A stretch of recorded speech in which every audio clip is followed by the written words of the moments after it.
Plastic Man, often dismissed as a joke, becomes the architect of chaos in Superman's controlled world. His actions in Injustice, Gods Among Us, Year 4, Annual 1, set off a chain reaction that threatens to topple the entire regime.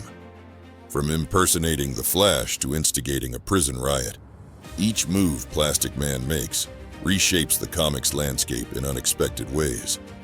The story starts out with a group of criminals bombing a statue of Superman. Quick to act, Superman and the Flash report to the scene of the crime, and quickly capturing 4 out of 5 of the criminals. There was 5 criminals reported. So as they searched for the 5th, it turned out that he was a shapeshifter that took the form of a bench next to the captured criminals. As he tries to free his friends, the Flash catches him in the act.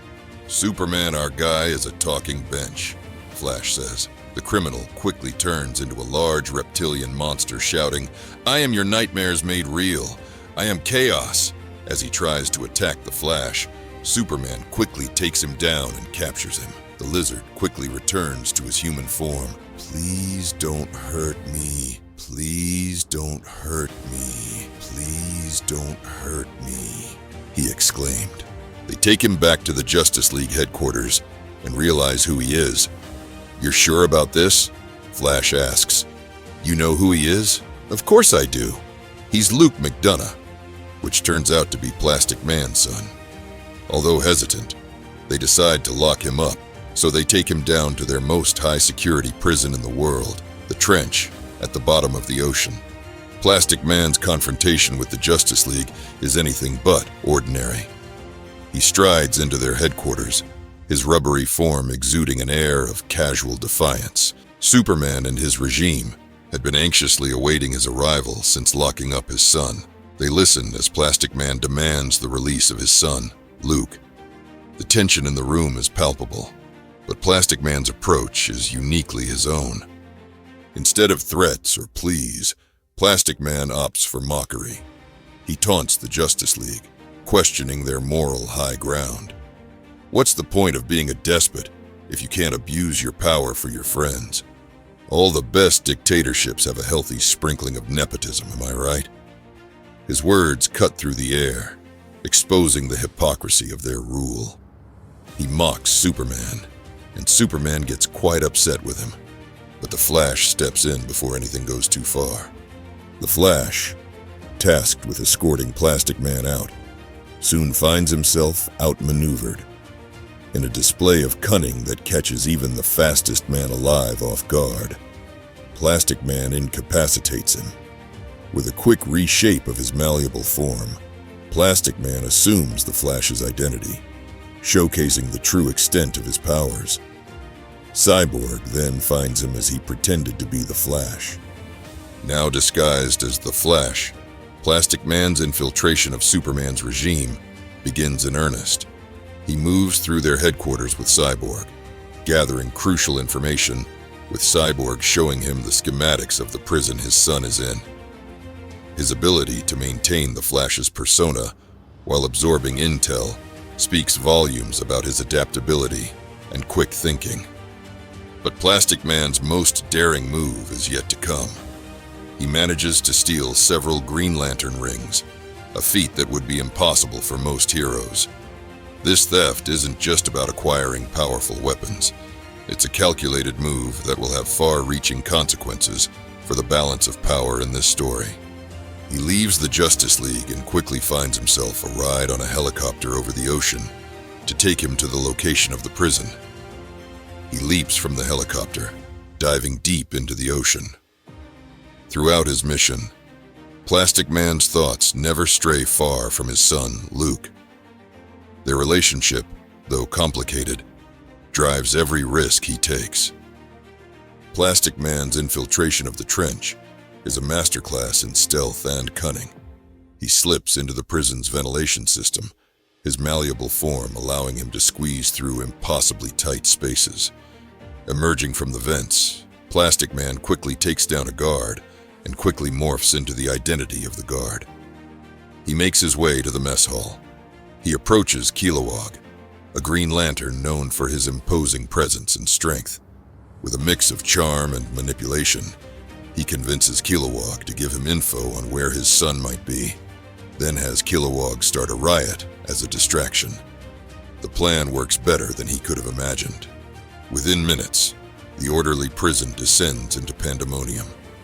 As guards scramble to contain the situation, Plasticman uses the confusion to his advantage. He stretches and contorts his way through the prison, searching frantically for Luke. Suddenly, Plasticman spots Luke's cell. In a moment of both relief and urgency, the warden over the cameras spots Plasticman trying to break into his son's cell. "Plasticman, I was told to look out for you," the warden tells him through the intercom. He quickly morphs his hand into a key, fitting it perfectly into the lock. As the cell door swings open, father and son lock eyes. The alarms begin to blare as all the other cell doors swing open. That's the alarm. Superman and his league of brainwashed sycophants will be coming. "We have to go now," Plasticman tells his son. Plasticman hands a special belt to his son. "You should have this. It's our way out of here. But I promised Kilowog we'd take him and his people with us." This mass prison break forces an immediate response from Superman's regime. Superman, along with Wonder and members of the Yellow Lantern Corps, race to contain the situation. Plasticman and Luke find themselves caught in the middle of this chaos. As they reach the mess hall, a sort of gas comes through the vents. "Gas!" Plasticman exclaims. "No, that's not gas. It's the warden." Luke says as the gas slowly takes a human form. "It's Metamorpho." "I'm glad you came, O'Brien. Clearly you belong here. You've saved us the trouble of bringing you in," Metamorpho tells Plasticman as he tries to make his getaway.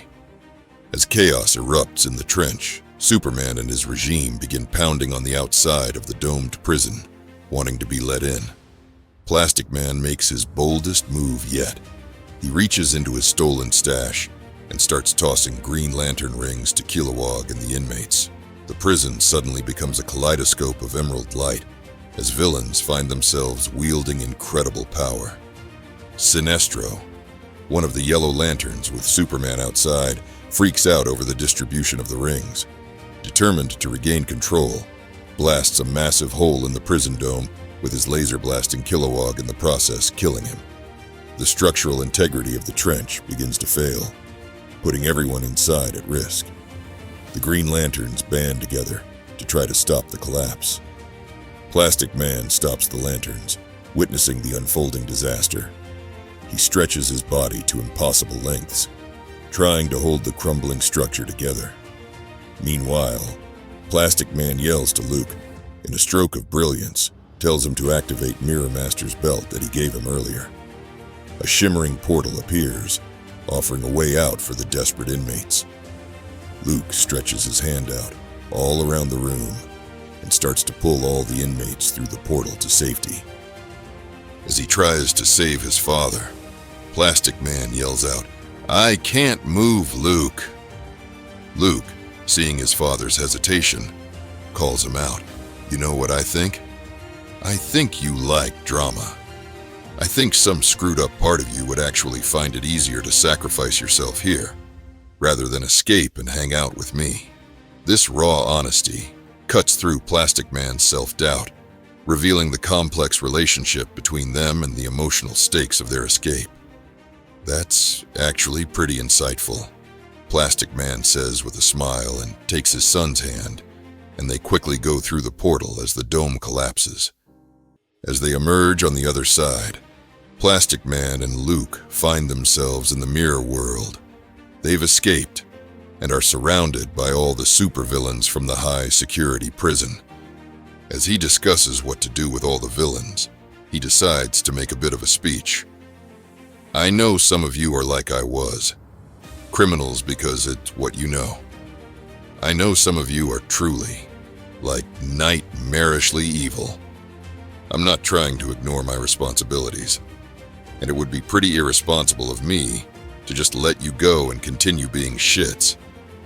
I'd really appreciate it if you focused most of your evil on Superman. Just, do what you can to bring him down and generally make his life a living hell. The villains agreed, and Plastic Man sent them on their way back to their reality. As him and his son head back to reality, he tells him, "Look, if you really want, I guess we could try to stand up to Superman." His son replies, "Or, we could just hide until more qualified people bring him down." That's my boy. Thanks for tuning into this video. If you liked what you saw, don't forget to like this video and check out more videos on our channel. And subscribe. Thanks for watching.